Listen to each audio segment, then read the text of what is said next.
Hi friends, ఏంటి ఇలా ఉన్నాను అనుకుంటున్నారా? ఇప్పుడే లేచానండి. చూసారా, లేచేసరికి ఇంకా మల్లెపూలు అయితే సూపర్ అంటే సూపర్గా వచ్చాయి కదా. అందుకని చెప్పేసి ఇదండి కోయడానికి అనేసి పైకి వచ్చాను. కోస్తాను. కోసిన తర్వాత ఎన్ని వచ్చాయో చూపిస్తాను ఫ్రెండ్స్. నిన్న మొన్న కూడా వచ్చాయి పువ్వులు, అవన్నీ దగ్గర పెట్టాను అనమాట. ఎందుకంటే సండే వాటిని కట్టేసి పెట్టుకోవచ్చు అనేసి చూపిస్తాను. చూడండి ఫ్రెండ్స్, సూపర్గా భలే ఉన్నాయి కదా.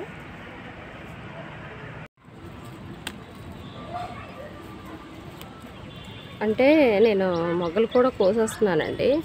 ఎందుకంటే ఈ మొగ్గలు మళ్ళీ ఈవినింగ్ పువ్వులు అవుతాయి, ఇంకా ఉదయం వచ్చి కోయడం ఎందుకు అనేసి. అయితే పువ్వులన్నీ ఒక దండ, మొగ్గలన్నీ ఒక దండ కట్టాలనుకుంటున్నాను. అసలు ఆ రైసరికే ఎండ వచ్చేస్తుందండి. ఇప్పుడైతే అయిపోయిందిలేండి. మిగిలిన పువ్వులు నేను కోసేసాక చూపిస్తాను ఫ్రెండ్స్. నేనైతే మ్యాక్సిమం కోస్తానండి. చాలా అంటే చాలా ఎండగా ఉంది, చూసారా. అయితే ఇదిగోండి ఇన్ని పువ్వులు వచ్చాయి, సూపర్ కదా. ఈరోజు శుక్రవారం కదా, రేపు కూడా కోసేసి నేను ఎల్లుండి మొత్తం అన్నీ ఎల్లో చేసి చూపిస్తాను ఫ్రెండ్స్. మామూలుగా ఏంటంటే మనం పువ్వులు షాప్లో ఎంత కొంత 100, 200 లేదా 50, 30 మూర మనకు అవసరమని కొనుక్కుంటూ ఉంటాం కదా. కానీ మన ఇంట్లో మన చేతితో మనం పువ్వులు కోసుకుని మన చేతితో కోసం పువ్వులు పెట్టుకుంటే అలా ఉంటుంది కదా, చాలా బాగున్నాయి కదా. చాలామంది అంటారండి మాకు ప్లేస్ లేదు, మేము ఎలా పెంచుకుంటామని. కానీ ఈ తీగ మల్లికి అయితే మాత్రం ఫ్రెండ్స్ ఎక్కువ ప్లేస్ అవసరం లేదండి.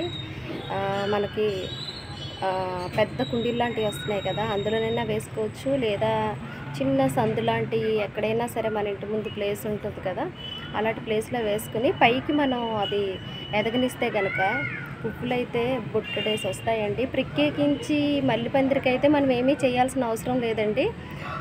ఉల్లిపాయల తొక్కులు, తర్వాత ఏదైనా మనం వేస్ట్గా బియ్యం కడిగిన నీళ్ళు ఇలాంటివన్నీ మనం వేసుకోవచ్చు. నేనైతే అయ్యే వేస్తున్నాను, ఇంకేమీ వేయట్లేదు. కాకపోతే వాటర్ మాత్రం ఈవినింగ్ 2 బకెట్ల నీళ్ళ వరకు పడుతుంది. ఎందుకంటే చాలా పెద్ద మొక్క అండి. ఈ మొక్క అయితే మాత్రం నాకు గిఫ్ట్గా వచ్చింది. గిఫ్ట్ అంటే మా ఫ్రెండ్ వాళ్ళ సిస్టర్ వాళ్ళ ఇంటి దగ్గర నుండి తెచ్చి, ఈ మొక్క మాత్రం జాగ్రత్తగా పెంచాలి, మొక్కకి ఏదైనా అయితే మాత్రం నేను చాలా ఫీల్ అవుతానని చెప్పి ఇచ్చిందండి. ఆ తర్వాత ఒక 5 years వరకు అది అలాగే ఉండేది. ఏంటి పువ్వులు పోస్తుందా లేదా అనుకునేదాన్ని.